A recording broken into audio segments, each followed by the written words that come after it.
دائرہ ہندیہ کہلاتا غالباً اسے دائرہ ہندیہ اس لیے کہتے ہیں کہ نصف النہار معلوم کرنے کا یہ طریقہ ہندوستانی فلکین کا ایجاد کردہ ہے، ٹھیک ہے، 54 سبب مانے گا۔ اس کا طریقہ یہ ہے کہ کسی ہموار جگہ پر ایک لکڑی سیدھی گاڑ دے جس کو چاروں اطراف سے لیول کے ذریعے دیکھ لے کہ کسی طرف جھکی ہوئی نہ ہو، لیول ہے گا۔ پھر اس کے گرد ایک ایسا دائرہ کھینچے کہ لکڑی کا سایہ اس سے باہر ہو، پھر انتظار کریں جب لکڑی کا سایہ گھٹتا کبھی اس دائرہ تک پہنچے تو اس جگہ نشان لگا دے، اس کو مدخل کہیں گے کیونکہ سایہ دائرے میں داخل ہو رہا ہے، جیسا کہ تصویر نمبر 1 میں۔ تصویر نمبر 1 تو گورا تو بلا سپا اخوا پوشے بھی دغیشو مدخل خجی۔ پھر انتظار کرے سایہ چھوٹا ہونے کے بعد دوبارہ بڑھنا شروع ہو جائے گا۔ جب یہ سایہ دائرے کے دوسرے جانب نکلنے لگے تو اس مقام پر بھی نشان لگا دے، اس کو مخرج کہیں گے، ٹھیک ہے، کیونکہ سایہ اس جگہ سے باہر نکل رہا ہے، جیسا کہ تصویر نمبر 2 یعنی مخرج بانی میں کرے۔ اس کے بعد مدخل اور مخرج کے نقاط کو لکڑی کے جڑ دائرے کے مرکز سے ملا دیں تو آپ کو ایک زاویہ حاصل ہو جائے گا، جیسا کہ شکل نمبر 3 میں ہے، یعنی شکل نمبر 3 کی۔ چلو اس کے بعد اس زاویے کی تنصیب کر لے، جو خط اس زاویے کی تنصیب کرے گا وہ خط شمال و جنوب یا خط نصف النہار ہے، جیسا کہ شکل نمبر 4 میں ہے۔ پیدا یہ خط نصف النہار سے مراد زمینی خط شمال و جنوب ہے، جیسے خط طول البلد بھی کہہ سکتے ہیں، زمینی خط شمال و جنوب ہے، اور دیتا خط طول البلد موجود، اس لیے کہ خط نصف النہار تو در حقیقت اسمان پر بننے والے دائرہ عظیمہ کو کہ دے گورا دیتا جی دا خط نصف النہار ہوئی دا اور دا مجازن بیا ہوئی، ہاں ٹھیک نا، دا اصل کی دے خط طول یا خط شمال و جنوب، خط نصف النہار نہ دے، خط نصف النہار بالکل دا دیپ محاذات کی باسمان کی پرست دے، پوشو نور خوال ترا ورسی گا نا، دلتا ہونا را گوزی گا، دلتا را کشو وجلی بیو پوشو بے آغا دے خواہد دیپ محاذات کی بالکل دے نو مجازن دے تو موائی جی خط نصف النہار، خواہ جیسے اس لیے کہ خط نصف تو در حقیقت اسمان پر بننے والے دائرہ عظیمہ کو ہے، لیکن چونکہ یہ دائرہ عظیمہ زمینی طول بلد کے بالکل محاذات میں ہوتا ہے اور زمینی طول بلد شمال و جنوب کی نشاندہی کرتا ہے، اس لیے خط نصف النہار خط طول البلد اور خط شمال و جنوب کو ایک دوسرے کی جگہ استعمال کرتے رہتے ہیں۔ اگر مدخل اور مخرج کا نشان لگاتے ہوئے وقت بھی نوٹ کر لیا جائے اور دونوں اوقات کا نصب کر لیا جائے تو اسی دن کا مقامی وقت نصف النہار معلوم ہو سکتا ہے، ٹھیک شو؟ لیکن مثال 14 جون کو ہم نے کراچی میں مدخل 11:32 پر نشان لگایا، پھر مخرج 13:32 یعنی 1:32 لگایا۔ جب ہم نے دونوں اوقات کا نصب نکالا تو 12:32 آیا، جو کراچی میں 14 جون کا وقت نصف النہار ہے۔ فَفْهَمْ هَذَا وَجَرِّبْ مِرَارًا، ٹھیک شو نا، بار بار بھی دیکھ لو بوش والا دی خبر ہمانی بوش ہوئی دا یو دا بل دا چارٹ دے مختلف عرض البلد پر دو طول البلد کے مابین فرق دے، مطلب دا دے گو رخا دا دو عرض البلد جی دی پا مینس کی با ہمیشہ دا پارا فاصلہ یو شانتی، فاصلہ بسی یو شانتی، خدا طول البلد جی دی دا دو طول البلد پا مینس کی فاصلہ یو شان نہیں، پا قطبینو بانے دے پا مینس کی فاصلہ سی پر ہی زکا لگی دلی گا نا ٹچ دے بلد پاس ہے نہیں، بالکل فاصلہ نہیں، بیا پا رو رو سیواکی کی لگا دا خٹاکی دا پارے، ٹھیک نا، نو چی خط استوال را ورسی نو دا دی اگا فاصلہ دا طولو نسیوائی، بیا کمی جراسی جو واپس سی پوسی پوشوی پہ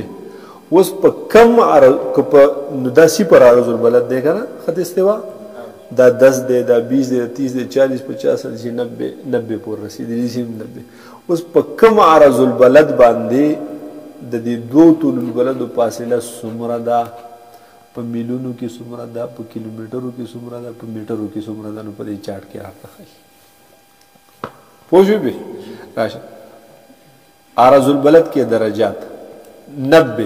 گورا اول 90 دے گا نا دیزای 90 عرض البلد دے گا نا دا 0 اور دا 90 دے گا، په 90 عرض البلد باندې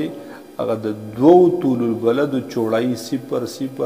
میټرو کې 0 په میلیونو کې 0 په کیلومترو کې 0 په میټرو کې 0 پوه شو به او د دغه دایره هغه محیطم 0 لیکن نقطه د دلته دایره مایره وګشته هغه نه دغه رنګي 80 عرض البلد دې ځل چې راشي ٹھیک ده نو پاغه باندې بیا د دوو طول البلد په منځ کې هغه د کیلومترو د صرف راشه 12.36 کیلومتر فاصله ده پوه شئ په 70 عرض البلد لکه دې ځای راشه نو په دې باندې د دوو طول البلد په منځ کې فاصله سوره ده 24.74 په 60 عرض البلد باندې 37.1 په 50 عرض البلد باندې 49.47 دغه رنګه په 40 عرض البلد 61.84 زمونږ عرض البلد 34 دی نو د 50 او 40 په منځ کې ومنګ یو کنه لکه دې چې 59 وغیرہ دي شي فرق وي 59 یا 58 57 د سي دغه فرق وي د دوه طول البلد او منځ کې په دې علاقه کې دوره فرق وي پوه شو به چې هوایی ته مثلا 58 کیلومتر اخوالاړ شنو بل طول البلد شروع شي اجه بل طرف د ځلاړ شنو بل طول البلد شروع شي هوا گزر بدلی ها ٹھیک ده زموږ نه زموږ خو به مثال به تور هوایی به 1 کیلومتر دلته به رستړی شي په ګرځي تاویګ به ګیرونه دغه کنه هوایی خو بالکل سیده یې په دې قسم باندې پوه شئ په 0 طول عرض البلد باندې یعنی په خط استوا باندې بیا د دو طول البلد په منځ کې 111.31 کیلومتر فرق ته فاصله ده په دې ځای د دې دو طول البلد په منځ کې 16 کیلومتر فاصله ده 111 پوه شئ د دې نه ته د ځمکې په خط استوا باندې نه په هر ځای باندې ځمکې په کوم ځای چې ته یې نو دا عرض البلد هغه محیطم عرض البلد یو دایره ده که نه هغې محیطم معلومه دا به داسې کي په خط استوا یې ته معلومې که نه نو په دې ځای کې دی 111.31 که نه نو په دې ځای باندې به د ځمکې دا محیط څومره وي نو ټوټل عرض البلد ستا سره څومره دي دا خطا شو ټوټل طول البلد ستا سره څومره دي نه دې ځای نه 360 دي ٹھیک ده نو 111.31 له 360 کې سره ورګه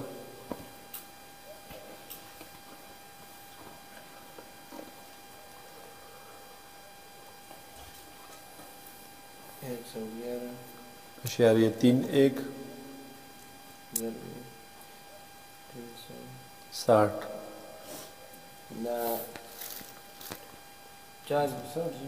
360 دا سیزونه کې 360 ها 40,071 دا په خط استوا د ځمکې محیط دی خط استوا یو دایره جوړی ځمکې نه ګرځي بیره کنه په خط استوا باندې محیط د ځمکې دا یو دایره چې دا 40,071 دا عرض البلد دا دایره عظیمه ده او خط استوا بیا به کمیږي لکه اوس مثال ته په دغه باندې معلومه په 10 عرض البلد ٹھیک په 10 عرض البلد 98.94 دله په 360 کې ضرب ورکړه دا 35,618.4 2 کیلومتر زمونږ دا مثلا ته واخله زمونږ د دې ځای لکه بالفرض 55 دی زه ته 55 نه ضرب ورکړه په 360 کې 19,800 زمونږ په دې ځای باندې د عرض البلد ټوټل دایره هغه محیط چې دی 19,800 کیلومتر یعنی که ته په جاز کې کینې د دې ځای نه او توجه د ټولې دنیا نه دې ګیر چاپېره کېږم په دې خپل ارض البلد ځمه او د مشرق په طرف باندې لاړ شم او په مغرب باندې راتاو شم یا مغرب باندې لاړ شم او مشرق راتاو شم نو 16 کیلومتر لار به وي ٹھیک شو نه تقی عثماني سے په سفرنامه کې لیکلي میږي زه یو پیره د کراچۍ نه داسې وختمه او په بل طرف کراچۍ ته راغلم جما دې ټول لا فاصله مې والده تلوي والي شي وشي په دې قصه پوه شوې مثلا ده كونفليكت كتاب اللي جاي الدنيا ميري يعني ضروري خمسة بسوية ته مسكين ډېر لوی شخص دی ډېر په دې زمانه کې یو لوی فقیه دی خدای لوی سینه والا ورکړي امیر صاحب بیګا لږ چکر والي کیلومتر قریب 19,000 بند کړه